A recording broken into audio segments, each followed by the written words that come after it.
Doctor Bhimrao Ambedkar सर्व समाज को संविधान के जरिए रास्ता दिखाने वाला महानायक बाबा साहब आम्बेडकर को लोग आमतौर पर दलितों का मसीहा कहा करते हैं। सच यह है कि डॉक्टर भीमराव आम्बेडकर मानव मात्र के कल्याणक थे। जहां भी दबे कुचले समाज में उपेक्षित लोग हैं, उनके साथ उन्होंने सर्व समाज के लिए भी संविधान के जरिए एक रास्ता सुझाया। डॉक्टर आम्बेडकर ऐसे मनीषी हैं जिन्हें निरंतर ध्यान में रखने से समाज का कल्याण निहित है। डॉक्टर आम्बेडकर ऐसे मनीषी हैं जिन्हें निरंतर ध्यान में रखने से समाज का कल्याण निहित है। डॉक्टर भीमराव आम्बेडकर को उनकी जयंती पर याद करना औपचारिकता का अंग हो सकता है। असल में ऐसे महापुरुषों को याद कर हम स्वयं की चेतना जागृत किया करते हैं। डॉक्टर आम्बेडकर भी ऐसे ही मनीषी हुए हैं जिन्हें निरंतर ध्यान में रखने से समाज का कल्याण निहित है। तभी तो आज़ादी के अमृत महोत्सव और अमृतकाल के प्रारंभ में उन्हें बार बार याद किया जा रहा है।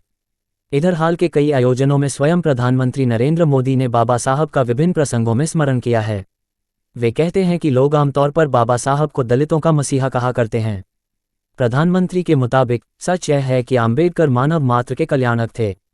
जहां भी दबे कुचले समाज में उपेक्षित लोग हैं, उनके साथ उन्होंने सर्व समाज के लिए भी संविधान के जरिए एक रास्ता सुझाया। प्रधानमंत्री के इस कथन के आलोक में देखा जाए तो संविधान निर्माण में डॉक्टर आम्बेडकर का योगदान ही है। संविधान की विशेषता ही ऐसी है कि किसी मुद्दे के पक्ष में बोलना हो तो उसका सहारा लिया जाता है और उसी मुद्दे के विपक्ष में तर्क देने के लिए भी संविधान की ही जरूरत होती है। ये तो सर्वमान्य संविधान की खूबी हुई। इसके साथ इस मसले से भी इनकार नहीं किया जा सकता कि आम्बेडकर साहब ने संविधान निर्माण में और उससे अलग भी दलित चेतना का व्यापक प्रसार किया। देखना होगा कि जिस संविधान सभा में डॉक्टर आम्बेडकर प्रारूप समिति के अध्यक्ष थे, वहां उनके कार्य में भी कम दिक्कतें नहीं थीं। फिर जिस पृष्ठभूमि से वे आए थे, बचपन से ही जिस सामाजिक उपेक्षा के शिकार हुए थे, उस कारण उनके मन में कटुता हो सकती थी। इसके बावजूद वे कहीं किसी भी जगह देश समाज के अन्य हिस्सों के प्रति कठोर से कठोर बात भी जिस सदाशयता से कहा करते थे, जिससे कोई नाराज भी न हो और बाबा साहब अपने उद्देश्य पथ पर बढ़ते रहें। देखा जाए तो आम्बेडकर को खुद छुआछूत की अमानवीय व्यवस्था का शिकार होना पड़ा था।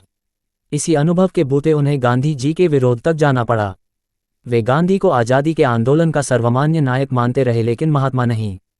वे कहते थे कि गांधी जी छुआछूत का तो विरोध करते हैं, किंतु उस कथित ईश्वरीय व्यवस्था के साथ खड़े हैं जो उसकी जनक है।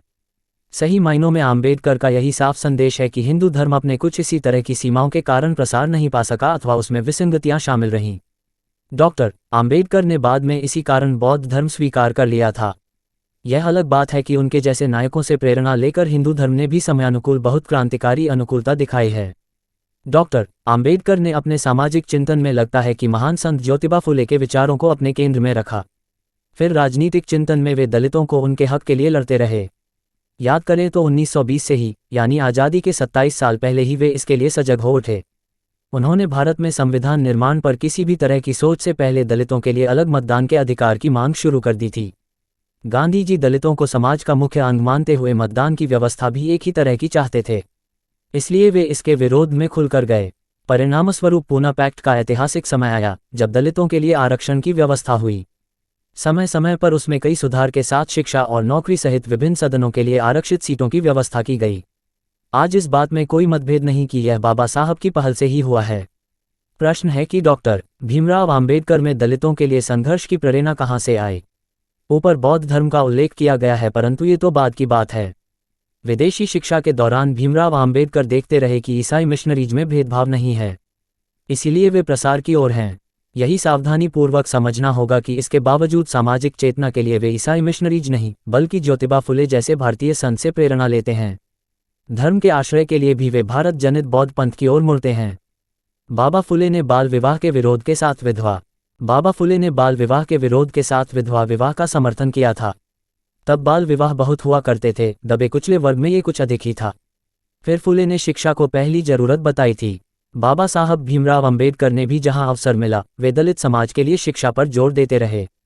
अपने अधिकारों के लिए संघर्ष का जब भी उन्होंने आह्वान किया, उसके पहले शिक्षा पर जोर दिया। उनका बहुचर्चित नारा रहा, शिक्षित बनो, संघर्ष करो। स्पष्ट है कि संघर्ष के लिए भी शिक्षा आवश्यक है। एक शिक्षित नागरिक ही संघर्ष की सही दिशा में आगे बढ़ सकता है। संक्षेप में फिर कहा जाए कि डॉक्टर भीमराव आम्बेडकर को आज सम्यक रूप से समझने की जरूरत है। वह समझ ये हो सकती है कि उन्होंने दलित चेतना को पहली बार राष्ट्रीय स्वरूप दिया। उन्हीं के प्रेरणा से बाद के दलित नेताओं ने भी बड़ा आंदोलन खड़ा किया। सूचना सिर्फ मान्यताओं और जानकारियों पर आधारित है। यहाँ ये बताना जरूरी है कि यह मेरा वीडियो किसी भी तरह की मान्यता, जानकारी की पुष्टि नहीं करता है। किसी भी जानकारी या मान्यता को अमल में लाने से पहले संबंधित विशेषज्ञ से सलाह लें। धन्यवाद।